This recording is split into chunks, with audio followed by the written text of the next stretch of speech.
Bonjour à tous, bonjour, bonsoir, bonjour à tous, quel que soit l'endroit où vous vous trouvez sur notre planète Terre. Et bienvenue à vous et merci d'être encore présent pour cette saison 2 et pour ce lancement que nous faisons après 2 mois d'absence sur les réseaux sociaux. Et vous êtes bien sûr Équilibre Liberty Channel. Voilà, nous sommes là, c'est vrai. Nous avons manqué le coach parce que nous n'étions pas là, simplement parce que nous étions en train de déménager, échanger et régler quelques petits détails dans notre vie. Parce que vous savez qu'après 1 an d'activité, après 1 an sur les réseaux sociaux, avec cette chaîne que nous avons lancée, qui a commencé petitement et qui, au fur et à mesure, est en train de grandir. Merci d'être présent et merci de nous suivre. Aujourd'hui, nous parlerons très certainement d'un sujet assez intéressant. Il s'agit de la psychologie des foules en temps de crise, car les investissements, c'est important parce que selon nous, sur Équilibre, nous disons que l'on doit être équilibré. Équilibré sur le plan spirituel, mais aussi sur le plan social, mental et financier. Pourquoi pas? Parce que les finances, quoi qu'on dise, cela tient la vie, car autant de disputes, autant de crises, autant de guerres viennent la plupart du temps du manque de moyens financiers. Si votre couple bat de l'aile, généralement, ce n'est pas seulement parce qu'il y a une incompatibilité d'humeur, mais simplement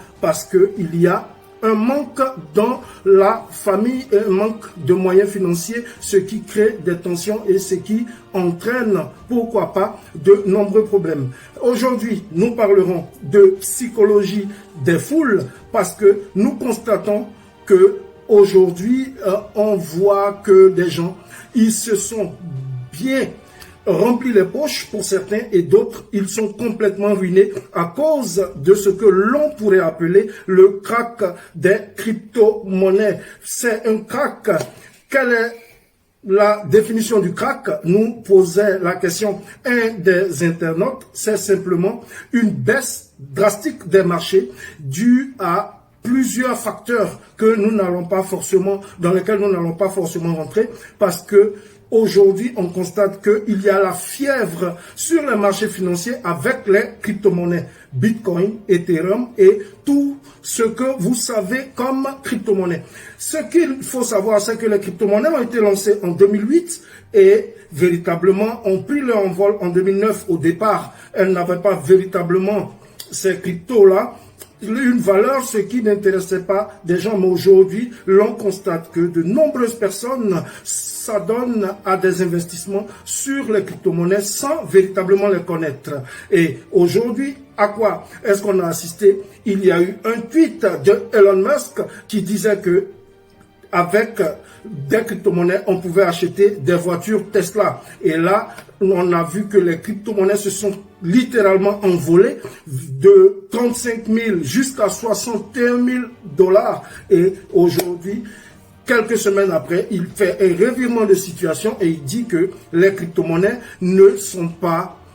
sont dévastatrices de l'écologie et aujourd'hui, les crypto-monnaies ne pourront plus servir à acheter, comment on appelle, des voitures Tesla, ce qui a créé une chute et un véritable crack sur le domaine des crypto-monnaies. Donc nous avons eu cette question parmi les questions que nous avions eues et merci d'avoir pensé à nous et merci à tous ceux qui nous ont envoyé les messages lorsque nous n'étions pas sur les réseaux sociaux. Nous sommes en bonne santé, nous et nos familles, et nous allons véritablement bien, mais il fallait refaire quelques petits réglages avec le déménagement, il fallait changer de cadre de vie, ce que nous avons fait aujourd'hui. Nous émettons depuis la Nouvelle-Aquitaine, depuis l'Hexagone, depuis la France, pour encore vous apporter le minimum de ce que nous savons sur le domaine des investissements, de la spiritualité et pourquoi pas de l'argent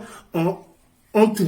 Voilà, ce que nous savons, c'est que les crypto-monnaies, le Bitcoin, il a été lancé par Satoshi Nakamoto, que l'on ne connaît pas jusqu'à ce jour, c'est un nom. Certains disent que c'est un avatar, d'autres encore viennent pour dire que c'est un groupe de personnes, Satoshi Nakamoto, mais il a lancé les crypto-monnaies et à partir du Bitcoin, on a vu d'autres projets naître et aujourd'hui, à l'heure où je vous parle, il y a 8300 projets de crypto-monnaies qui pullulent sur le net. Est-ce que c'est sérieux? Je ne saurais vous le dire, mais une chose est certaine, c'est que avec la création des crypto-monnaies, on a voulu échapper à la même mise des banques centrales sur le domaine financier avec les manipulations de tous ordres. Et donc, à travers la blockchain, on a vu que des gens peuvent échanger avec une traçabilité certaine des valeurs qui sont des valeurs numériques et c'est ce qui a créé cet engouement. Donc aujourd'hui, avec la crise due au coronavirus, on a vu que il y a eu des problèmes et les banques centrales ont commencé à sortir les véritables planches à billets. On a vu avec l'ancien président américain, Donald Trump, qui a commencé avec 900 milliards de dollars comme fonds d'aide pour pouvoir juguler la crise. Aujourd'hui, avec le nouveau président Joe Biden, on parle de 1500 milliards de dollars qui sont mises sur le marché et la Fed, qui est la banque centrale américaine, elle ne se prive pas. On voit aussi en Europe avec la BCE, la banque centrale européenne, qui elle aussi a sorti la planche à billets et les billets d'euros sont en train d'être déversés dans le marché, ce qui a fait craindre aux investisseurs une reprise de l'inflation galopante et certains et la majorité des investisseurs, eux, ils se sont réfugiés naturellement dans les crypto-monnaies, d'où l'engouement que nous connaissons. Nous avons reçu cette question, est-ce que sur l'équilibre, je vais aller dire et faire le crypto bashing comme certains font pour dire que les crypto-monnaies, on ne doit pas investir dedans? Non, nous n'allons pas dire cela. Nous disons que les crypto-monnaies, c'est une alternative. Est-ce que c'est bon? Est-ce que c'est mauvais? À vous de décider, parce que ce que nous disons, ce n'est pas mauvais qu'il y ait cette blockchain et qu'il puisse avoir des échanges entre les internautes. Et vous savez que nous, dans les leviers d'investissement que nous proposons, il y a l'immobilier, la bourse, la création de business qui, pour nous, sont des moyens de pouvoir accroître ses revenus ou avoir des revenus substantiels pour pouvoir échapper à la rat race, cette course de rats qui fait de nous de véritables automates et de véritables machines lorsque nous nous réveillons le matin, courir, aller faire un travail que nous n'aimons pas forcément, aller travailler pour un patron que nous n'aimons pas, peut-être, et pourquoi pas revenir ce soir sans avoir eu le temps de faire un petit coucou aux gens que nous aimons, sans pouvoir partager même un déjeuner avec sa famille. Et nous disons que aujourd'hui, avec Internet, on peut, pourquoi pas, vivre comme on veut, avoir le temps que l'on veut, pouvoir bénéficier de sa famille, de ses enfants, des personnes que nous aimons, de nos amis. Et donc, avec Internet, avec cette bulle qui est présente sur les marchés financiers, c'est une opportunité. En même temps, cela semble être aussi un tombeau pour les investisseurs qui ne sont pas avertis. Donc, on nous a posé une question de savoir, est-ce que avec cette chute de plus de 40% du Bitcoin, est-ce que c'est un crack? Aujourd'hui, qu'est-ce que nous constatons? Les puérils, les gens qui sont forts dans les discussions viennent sur le net, font que certains disent que ce n'est pas un crack, d'autres disent que c'est un crack, mais ce n'est pas nous qui allons décider ce que les gens doivent dire. Nous ne sommes pas des donneurs de leçons, mais nous disons que nous apportons notre petite pierre à l'édifice. La définition d'un crack, c'est la baisse de plus de 30% d'un actif ou d'un marché. Et là, quand on remarque, on voit que le Bitcoin, il est descendu de plus de 40%. Il a perdu plus de 40% de sa valeur en moins d'une semaine. Et donc, on peut le considérer comme un crack. D'autres diront, dans sur leur chaîne ou sur les différents forums que ce n'est pas un krach boursier, c'est eux qui voient. Mais la chose que nous savons, c'est que lorsque nous voyons une valeur qui quitte de 61 000 $ à 35 000 $, on peut dire que c'est un krach que nous avons connu sur le marché des crypto-monnaies. Aujourd'hui, cette question est revenue à plusieurs reprises. Est-ce qu'on doit investir dans les crypto-monnaies ou pas? Moi, ce que je dis, tout investissement, il est bon à faire. Seulement, il faut savoir là où on met son argent. Et comme le dit le grand Warren Buffett, la règle qu'il faut retenir en investissement, c'est que on doit protéger son capital. La première règle, c'est de ne pas perdre son capital. Et la deuxième règle, c'est de ne pas oublier la première, c'est-à-dire, en un mot, ne jamais perdre son capital. Ce que nous devons faire, c'est protéger notre capital parce qu'il ne faut pas jouer avec son argent. Donc, aujourd'hui, est-ce qu'il faut investir dans les crypto-monnaies? Les crypto-monnaies, pour moi, c'est une valeur comme tout autre. C'est un actif comme tout autre. Même si c'est une monnaie virtuelle, elle peut, pourquoi pas, servir d'alternative.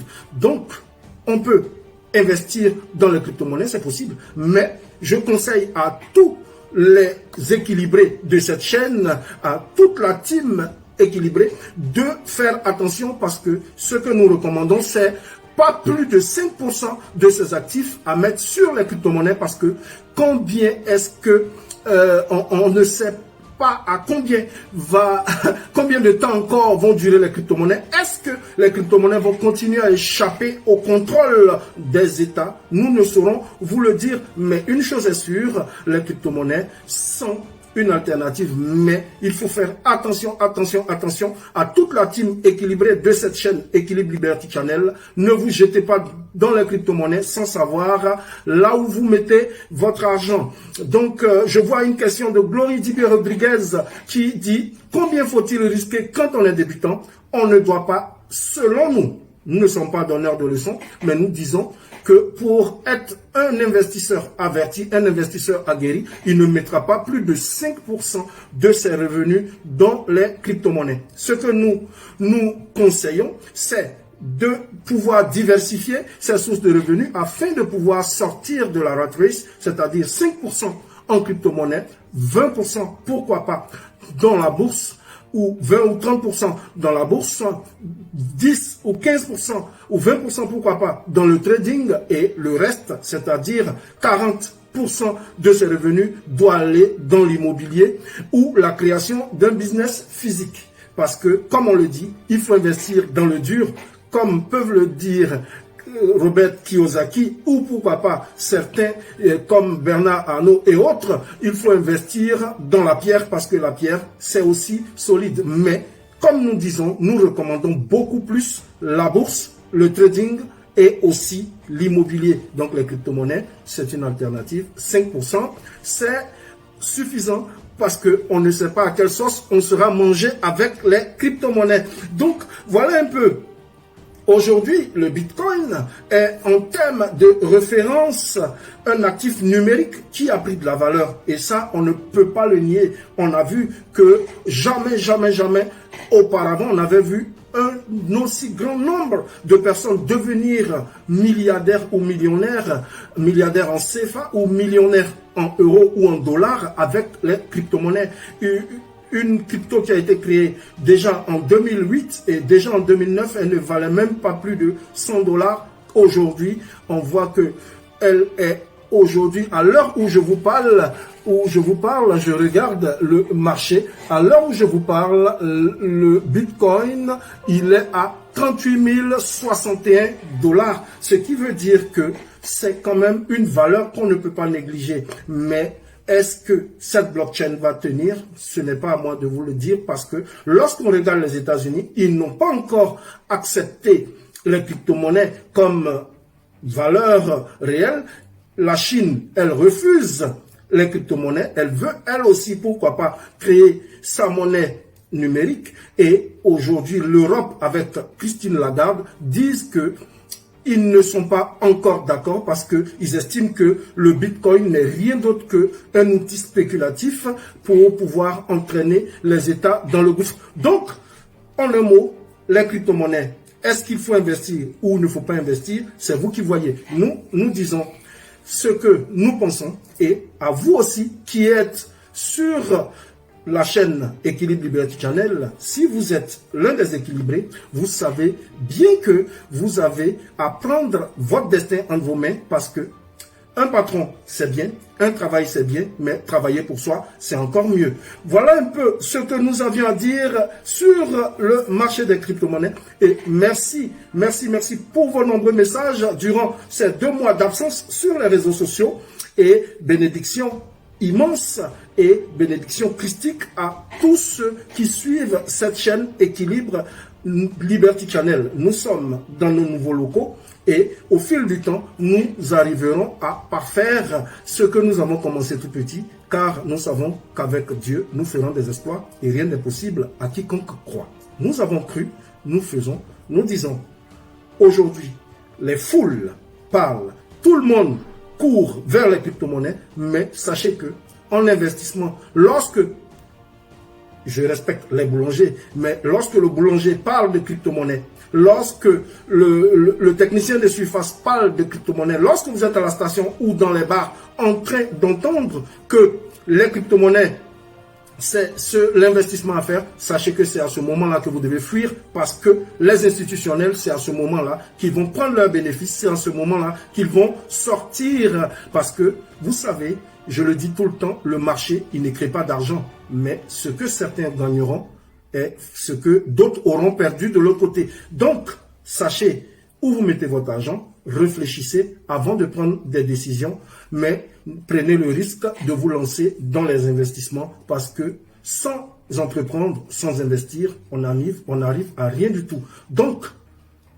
à vous de choisir la voie qui est la bonne. Pour nous, les crypto-monnaies, elles existent et si l'on y prend garde, certains pourront, pourquoi pas s'enrichir, mais si on ne fait pas attention, si on ne maîtrise pas, on va aussi perdre beaucoup. Donc, n'oubliez pas, les cryptos, ce n'est pas la seule chose que vous devez faire. 5% maximum de vos actifs à investir dans les crypto-monnaies et le reste dans l'immobilier, dans la bourse, le trading, la création de business, pourquoi pas. Voilà, nous étions là pour la reprise. Nous ne serons pas longs. Nous avons fini. Merci de nous avoir suivis. Bénédiction à Jean-Claude Traoré. Merci de nous suivre, chers frères. Glory Didier Rodriguez, Marie-Yolande. Merci à C. Charles du côté de la Côte d'Ivoire, Abidjan. Et salutations à Serge, à Olivier et à tous ceux qui nous suivent. Merci et retrouvons-nous dans 2 jours, pourquoi pas, pour aborder encore un autre sujet sur la spiritualité, les investissements et sur tout ce qu'il y a de positif parce que selon nous, pour vivre heureux, il faut rester équilibré. Équilibre entre la spiritualité, le physique, mais aussi le matériel à ne pas négliger. Dieu vous bénisse. Au revoir.